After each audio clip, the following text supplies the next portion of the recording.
You ever stay at home and watch your favorite show or horror movie, and then a package drops in on you? I said, a package dropped in on you.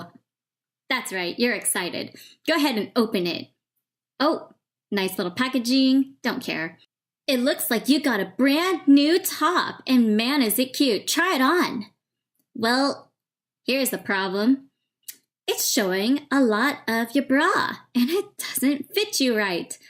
Well, maybe you can just adjust the straps. And that's what this video is about. This DIY is going to show you how to fix those shirts that keep hanging too low so you have to wear a camisole or something else. It's an easy fix and anyone can do it. You don't even need a sewing machine. Notice I'm not going to cut the top part, I'm only going to cut the back part. So you will need your shirt, of course. The one that you just got, maybe? I don't know. You'll need some thread and a needle, preferred matching colored thread, and of course, trusty scissors. Let's get started! Okay, so look at your outfit. Notice where the seam is for the straps.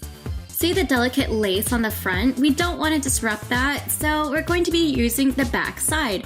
And if we look, there is the seam and where you can match your straps.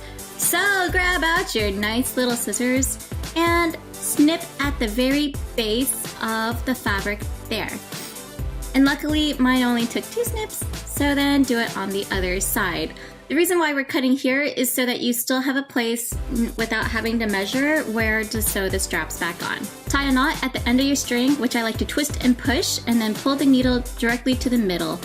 Now fold over one of your lace pieces or your strap pieces and fold it upwards, aka it's going to be facing the inside of the fabric, and go ahead and do a whip stitch around it. And basically this is going in a loop. This is going to secure the edge and make sure it won't come undone. The reason why we're doing a whip stitch is because this is not a normal strap, it is a lace strap. And then with your final part, make a loop and pull the string through and then cut it off.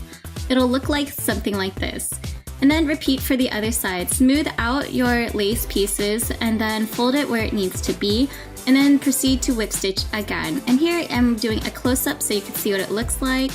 And of course, take your needle and thread, make sure there's a knot, and then just go through it. I'm beginning my whip stitch with a knot by pulling my string through it and then going around it. So here's the second part, going in and around, in and around. And then when you need to close it off, go ahead and do the same in and around, but wrap the string around it twice and then pull. This will make an automatic knot. Like so. Cut. Ta-da! Now, take your strips, your new ones, and make sure that they're not twisted. If they do, then you're going to have to redo all this sewing. Place it to where you just cut off that last piece and then hold it together and then grab your needle and thread again.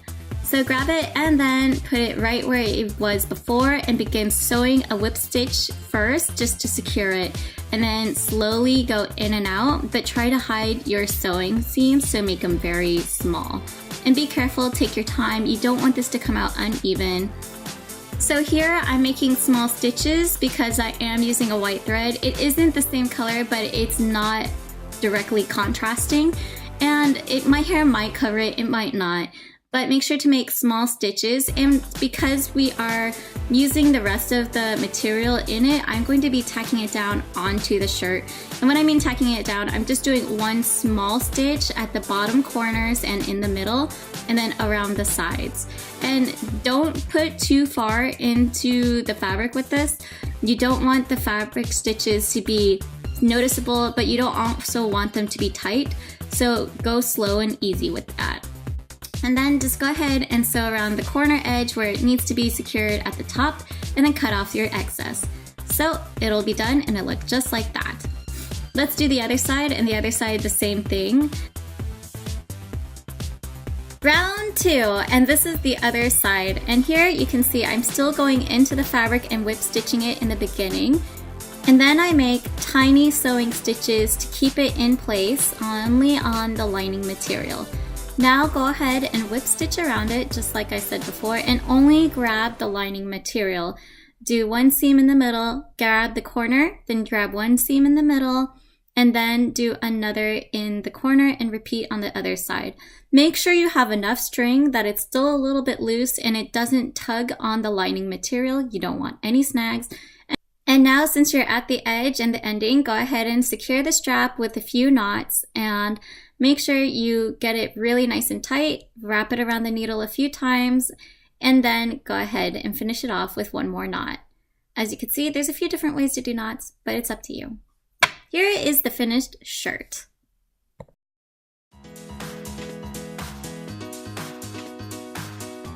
Here is the completed shirt. It fits so much better and it was all done by you. You can buy items and fix them yourself without having to pay a lot.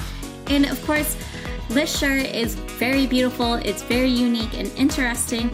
Unfortunately, you can still see the bra on this shirt. The shirt has a bit of a fitting problem where if I pull it too far forward in the shirt, it'll actually show my bra again.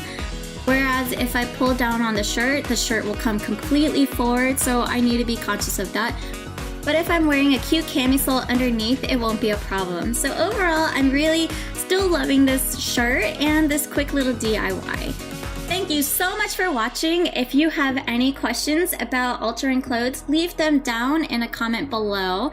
If you enjoyed watching this video, click like for me so I know you enjoyed my content. Subscribe if you are not subscribed to my channel already for more awesome DIY goodness, and I will see you in another video.